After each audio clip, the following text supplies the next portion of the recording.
Third and 3. Out of the shotgun with Testaverde. 3 wide receivers in. And it's complete to Carter. Good for the first down, so Vinny Testaverde showing an awful lot of poise. As a matter of fact, Danny, Coach Ray Perkins said that in the 2 previous starts, Testaverde has shown him some talents that he didn't think he had.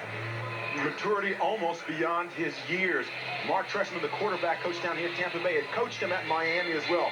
Good Miami connection there. Now watch Carter. Makes his move off of the break there. Now come back towards the sideline. Gerald makes a great grab, but also that was a great throw from Vinny Testaverde. Very nice time. And Wilder with a great run as James Wilder takes it across the 40 to about the 37-yard line of St. Louis. Boy, he seems intent on answering any questions about whether or not he still has it in him at all. We talked about being in that 1988 press guide. This is a guy that wants to make sure he has a picture up front. James Wilder takes it off the left side. Good block there by Mark Cooper, number 71. Now, all the rest is James Wilder. Takes on a couple of defensive backs, runs over them, and gets good yardage on the play. A 20-yard pickup, 5 carries for 52 yards for Wilder this afternoon. And Wilder gets the call again, pulling straight ahead. Pick up a late ball on the 35. And Tampa Bay continuing to grind it out on the ground for Testaverde. Out of the shotgun, in motion, Carter. 3 wide receivers in. Testaverde looking for Hill, incomplete. The intended receiver was rookie Bruce Hill. Leonard Smith with good coverage on that play for St. Louis. James, Bruce Hill, Mark Carrier, all those young receivers for the Buccaneers. We tried to get a nickname out of those guys. They have their nickname, but they would not give it to us. Now, I'm still going to work on that story, and if I get it, I'll report it. They sure got away from me when I kept asking them. Here's Donald Igwe-Buike, and he's having himself an outstanding year, 12 of 14 on the year. As you take a look at Perkins, a little upset about something. A 48-yard field goal attempt by Donald Igwe-Buike. And he's accurate from long range. And it's blocked. And Iggy catches the blocked field goal attempt. And St. Louis will take over at the 39-yard line. And Donald Igwe-Buike, I believe, is still on the ground. His body wasn't designed for that kind of action. Good surge in the middle, right there in the middle. Hands up, block the ball. Sometimes those balls come so low that you just can't lift them up. Suddenly your defensive lineman get the ball, tip it off. Now Donald Igwe-Buike tries to run, but can't. And you can see that leg was caught up under him as he was tackled, but he is walking off gingerly. We're going to go find out how serious he's being attended to over the sidelines. I think he got the breath scared out of him when he saw all those big guys coming at him. So with 8 minutes remaining in the second quarter, St. Louis takes over, ball on their own 40. Ron Wolfley in motion. And Lomax pitches back to Stump Mitchell. Mitchell with a big hole, momentarily dashes through it and gets to about the 45-yard line. 4 to 5 yard pickup by Stump Mitchell. Stopped that time by Jeff Davis. It came as no surprise this week that the St. Louis Cardinals came down here earlier to practice. They were down in practice on Friday and Saturday as well. Now, with all of that moving around, you've got to believe that these guys are going to have to get used to having their bags packed. Good possibility they may not be in St. Louis next year. 2nd and 5, ball on the 45. Mitchell again, the ball carrier. Shotgun. 3 wide receivers in. And flags everywhere as Tampa Bay comes across the line of scrimmage. Where they drawn off. Looked like there was some interior line moving along the offensive line of St. Louis, but we'll get the call here in a minute. That's as soon as the officials figure out what the call is. So, right side of your screen, watch number 30, Stump Mitchell, make that little move there. Just that little move there brought the defensive lineman across, and all of a sudden the play is blown dead. I tell you, Danny, for an offensive lineman, I am just impressed with your field of vision. They should have had you at quarterback. I'm glad we have all these replays, too. 3rd and 9 for the Cardinals. Ball marked in their own 41. Out of the shotgun again is Lomax.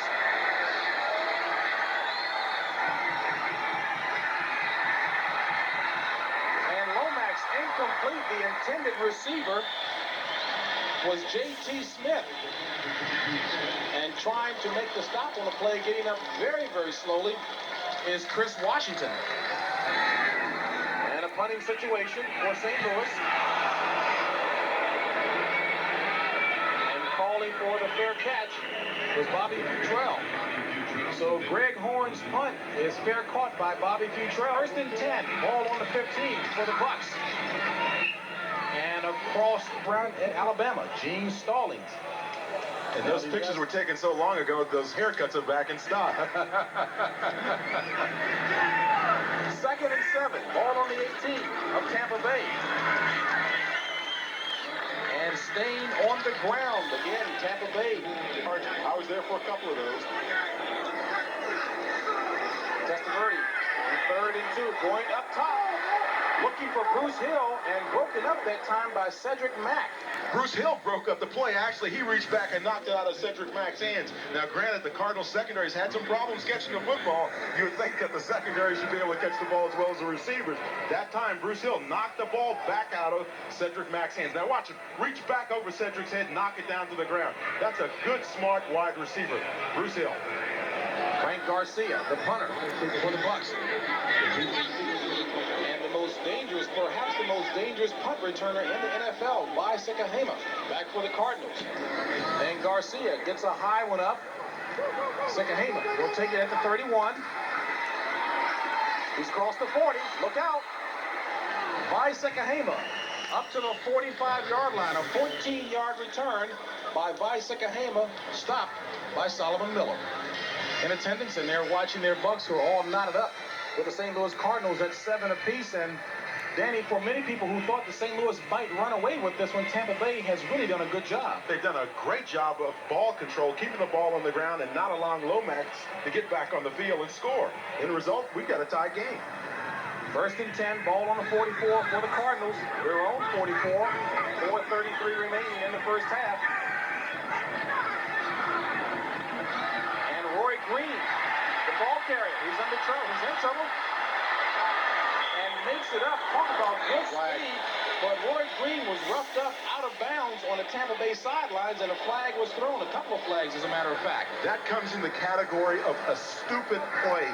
When a receiver's already out of bounds, do not hit him. 15 yards from the end of the play. First down. You see Roy Green trying to shake off the effects of that shot that he got out of bounds. And watch him. He's going to come back to the left side of your screen. Number 81, Roy Green. There, he avoids a tackle right there. And now watch him head upfield now. The key play comes actually here, where he is hit out of bounds by number 54, Urban Randall. A stupid play. It does not make any sense to do that when you know the guy's out of bounds. There's another look at it from up close. Urban Randall pushes him while he's out of bounds. You have to know where you are on the field. You have some field presence. Don't just play wildly. Talk about field presence. Gives St. Louis good field position. Ball on the Tampa Bay 33. In motion, Jay Novacek. Lomax back to pass. Looking for Novacek, and it's intercepted. Bobby Futrell across the 30. So Tampa Bay comes away with the interception, and Bobby Futrell in to start today for the injured Rod Jones in right corner comes up with the interception. Take a look at Gene Stallings. Neil Lomax has thrown 84 consecutive passes without an interception. But on the 85th, he drops back, tries to get down the corner of the end zone. Bobby Futrell sees the ball is short. Roy Green doesn't. He's still running to the end zone. Bobby Futrell makes the pick, and now he heads upfield. Gets some nice blocking up front as well. And I'm wondering if there was any confusion between Green and Novacek as to whom the pass was for. We'll find out when we come back. And Smith, the ball carrier. And Danny, I mentioned prior to that commercial whether the pass was being thrown to either Novacek or Green. It was right in the middle of both receivers. And apparently, I was wrong. Jay Novacek, number 85, was reaching for the ball. It indeed was thrown to him. And then you see Neil Lomax lofting it to Novacek. He reaches out, just doesn't get it. And he finds Bobby Futrell back there playing off of Roy Green. Apparently, he didn't think Roy Green was going to hit to the end zone. 2nd and 5. Ball on the 38. Smith again, the ball carrier. And Smith up near first down yardage to Ron Hall. 3rd and inches. Ball on the 43 for Tampa Bay. 3:14 remaining in the half. And Smith gets the call again and should have the first down. James Wilder, 8 rushes, 61 yards on the day. Smith, 9 rushes, 31 yards on the day. Quite possibly 32 if he did. They got the first down. And we get the measurement here. And Danny, the preliminary signal shows that he's still inches short. Now that's interesting. That's one of those spots that John Madden always talks about. Do they spot it with the left foot or the right foot? They spot it with one or the other. You come up short. Here you see it right down in the pit. Let's see if Jeff Smith gets to the yard stripe. Watch it now. He's going to try to wiggle through it and dive and just try to reach over there. No, he did not get it. He did not get it. Excellent play by E.J. Jr., who really prevented him from moving along on the ground there and trying to get the first down. So that brings on Frank Garcia to do the punting back deep by Sekahema.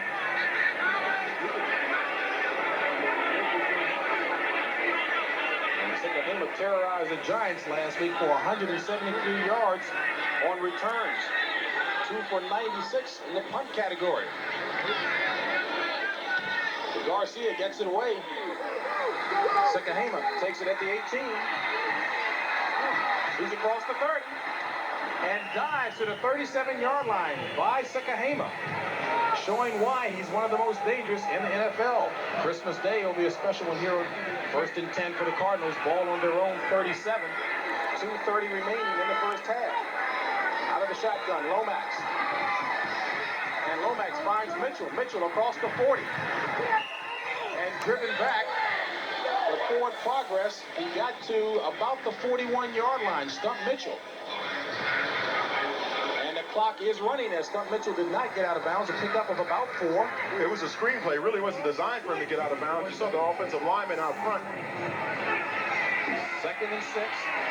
Complete to Mitchell again. And Mitchell with the first down yardage on his second effort. And Stump Mitchell, one tough customer to bring down. And Jackie Walker in on the stop. And Jackie Walker is no weakling.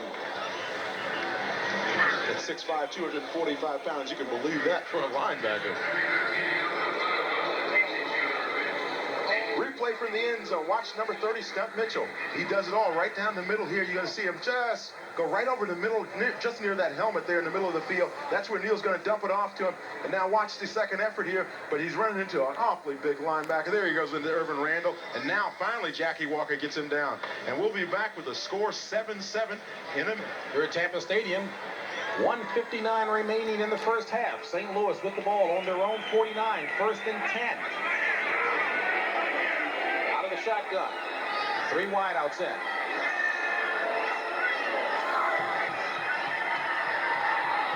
Complete. And Stump Mitchell out of the backfield. Takes it to about the 44-yard line. Driven out of bounds by Don Anderson. And Stump Mitchell doing everything. He has really come alive in this game now. But Neil Lomax has had some problems. Up until that completion, he had 8, now 9 attempts, the completions, 14, 15 attempts, 71 yards. I said earlier that Tampa Bay wanted to keep him off the field. That's what they've been doing. The result is that he hasn't got the attempts even that he wanted.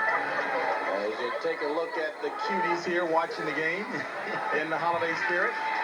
2nd and 3. Intended receiver was Stump Mitchell, but J.T. Smith looks like he got the deflection. J.T. Smith, an alert play by J.T. Smith. Very alertly, turns back around and grabs the errant pass, shall we say, and makes the first down. And J.T. Smith has just caught his 200th catch as a Cardinal. Having a strong year indeed. And more than enough for the first down, and it happened in an unusual fashion. Sometimes you just don't care how it happens, just as long as it happens. The key here is J.T. Smith, very alert, turns around, sees the tip ball, and grabs it. Maybe he should play defensive back a little bit. He gets it off of Stump Mitchell's deflection and gets the first down. But 2 catches for 24 yards today for J.T. Smith. That means he needs only 4 more catches to eclipse his own club mark of 80, which he set last season. And talk about his performance over the past couple of seasons. He actually leads the league over the last 2 seasons in receptions. And talk about some strong company that he's ahead of. Jerry Rice from the 49ers. Everybody knows what he can do after last Monday night against the Bears. Ball on the 29 of Tampa Bay. 1st and 10 for the Cardinals. Lomax Complete to Mitchell again at the 24-yard line. Stump Mitchell. Hustling to get back. Don Anderson on the stop again. If you're the Cardinals here, you have a little bit of luxury because you have some time on the clock still. With 2 timeouts remaining. And it's complete to Troy Johnson. And Johnson down near the 15-yard line. Clock still moving. And the players are moving rather casually there. Neil Lomax did not want the timeout call. He's trying to signal to his guys, don't call a timeout, but they already have. No flag on the play. Timeout, St. Louis. Aaron Number pass. 2. A timeout, St. Louis. You heard it. Don't forget, coming up at halftime, Brent Musburger and Herb Cross with the definitive. It's 1st and 10 for St. Louis. Ball on the 15 of Tampa Bay. 1:13 remaining in the half. Lomax going up top. Intended receiver was Roy Green off of his fingertips. That'll bring up a 3rd down situation. And there is a flag on the play. Neil Lomax appears to be pleased about it, so apparently it's against the Buccaneers. Personal foul. 51 defense. Blow to the head. Roughing the passer. Half the distance. 1st down. And that blow to the head delivered by Chris Washington, the 4th-year player out of Iowa State.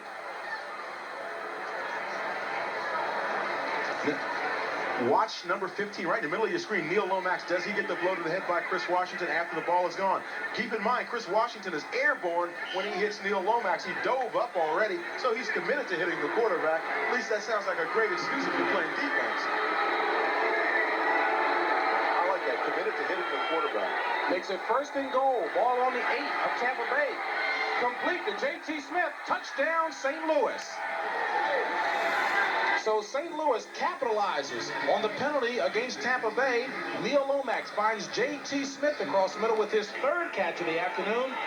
And St. Louis moves ahead. And JT better get used to this warm weather. I think you're going to see him in Hawaii, down on the coast there, enjoying the beaches come Pro Bowl time. He's had a Pro Bowl year, should be in the Pro Bowl this year. Watch, JT Smith comes right across the middle of your screen. He's number 84, trying to get the reception there from Neil Lomax, and dives into the end zone. Bobby Kemp, number 33 for the Buccaneers, can't even stop it. And for the point after, Al Del Greco. It's up, and it's good. So Al Del Greco adds the point after to the 7th touchdown of the season for J.T. Smith. St. Louis moves out. And Bobby Futrell takes it deep for Tampa Bay.